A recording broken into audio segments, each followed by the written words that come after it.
మన కాలేజ్లో జూనియర్స్ అంతా 17 మంది చనిపోయి ఉండేవాళ్ళు ఇలా అయితే. అందులో కావ్య అయితే నా ఫ్రెండ్ ఫస్ట్ ప్లేస్లో ఉంటుంది. అది మిమ్మల్ని ప్రపోజ్ చేయడానికి ఎన్నిసార్లు ట్రై చేసిందో తెలుసా? అది ఒకరోజు మీకు పక్కా ప్లాన్ వేసుకొని ప్రపోజ్ చేయాలని చూస్తుంది. మీరేమో అదే రోజు వర్షక్కకి కాలేజ్ మొత్తం చూస్తుండగా ప్రపోజ్ చేశారు. దాంతో అది ఏడ్చి ఒక 1 వీక్ బయటికి రాలేదు. అది కూడా మీలా ఆలోచించుంటే ఈ పాటికి ఆ పిల్ల చావుకి మీరు కారణం అయ్యేవాళ్ళు. కానీ తను అలా కాదు.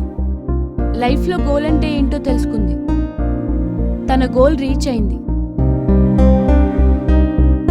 ఇప్పుడు ఎలా ఉంది తను చెన్నైలో చాలా హ్యాపీగా ఉంది.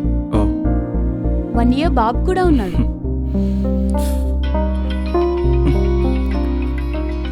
ఒక్క నిమిషం.